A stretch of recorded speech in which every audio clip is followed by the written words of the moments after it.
The engine sputtered like a dying breath, smoke billowing from under the hood as our old SUV lurched to a stop on the desolate highway shoulder. Rain hammered the windshield, turning the world into a blurry watercolor, and in that moment, I realized we were stranded. Me, a woman trying to piece together a fractured family, and my 15-year-old stepson, Jake, who hadn't spoken a full sentence to me in weeks. Little did I know, this breakdown wasn't just mechanical, it was the crack that would finally let the light in. My name is Sarah, and I'd married Jake's dad, Mark, 2 years ago. Mark was the love of my life, a steady anchor after my own messy divorce. But Jake, he was a storm cloud in human form, brooding, distant, with eyes that screamed betrayal every time he looked at me. His mom had passed away from cancer when he was 10, and no matter how hard I tried, I was always the intruder, the replacement who could never measure up. We'd been on this road trip to visit Mark's parents in the mountains, a forced family bonding exercise that felt more like a battlefield. Mark had stayed behind for work, insisting Jake and I could use the time to connect. Yeah, right. The silence in the car had been thicker than the fog rolling in from the hills. As the rain intensified, I popped the hood, pretending I knew what I was doing. Jake slouched in the passenger seat, earbuds in, scrolling through his phone. Great, I muttered, slamming it shut. No signal out here in the middle of nowhere, Montana. The nearest town was 20 miles back, but walking in this downpour. Impossible. Headlights pierced the gloom, a tow truck, thank God. The driver, a grizzled man named Hank, assessed the damage. Alternators shot. Won't be fixable till morning.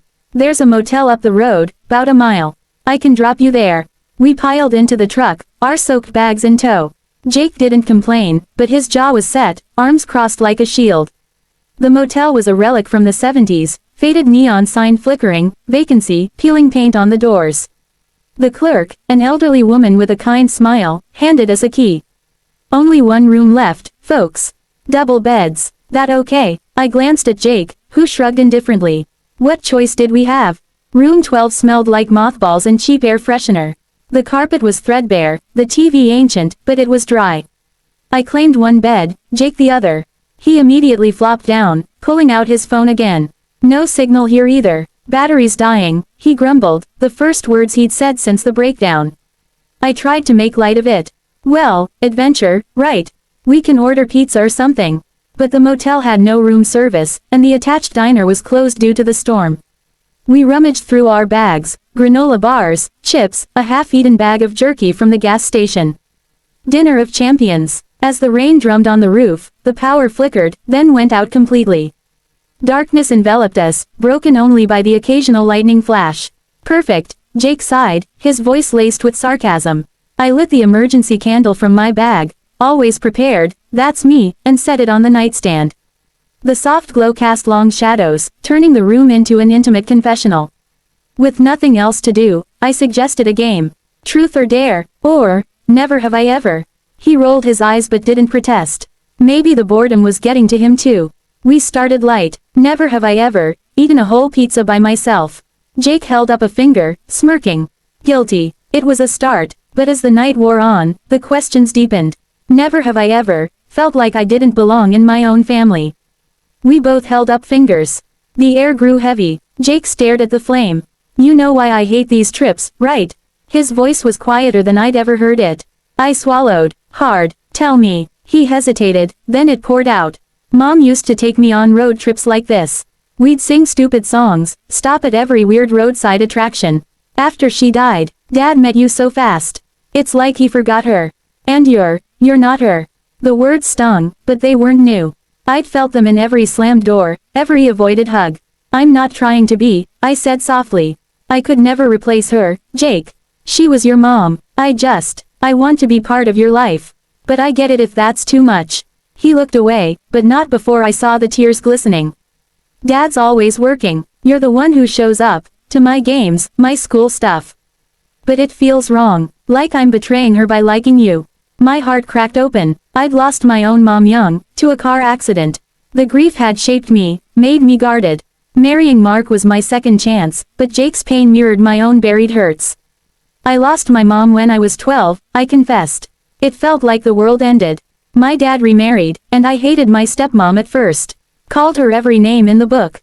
But one night, during a blackout like this, she told me stories about my mom, things even Dad didn't know. They were friends once. It didn't fix everything, but it helped me see she wasn't the enemy. Jake's eyes met mine, curious now. What happened to her? Your stepmom. She became family. Not a replacement, but an addition. We still talk every week. I paused, gauging his reaction. Your dad talks about your mom all the time with me.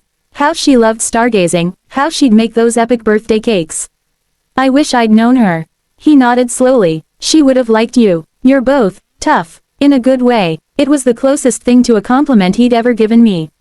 The conversation flowed from there, like a dam breaking. He shared memories of his mom, her laugh, her terrible dancing. I told him about my childhood, the mistakes I'd made in my first marriage, how Mark and he had given me hope again. Challenges surfaced. His fear of forgetting her face, my insecurity about never being enough. We laughed over shared pet peeves about Mark's snoring, cried over the what-ifs. At one point, Jake admitted he'd skipped school last month, overwhelmed by grief on her birthday. I didn't lecture, I listened, then shared how I'd done the same at his age. As the candle burned low, a key resolution emerged. What if we make new traditions? I suggested, not to erase the old ones, but to build on them. Like, stop at that diner tomorrow and get the biggest stack of pancakes, for her.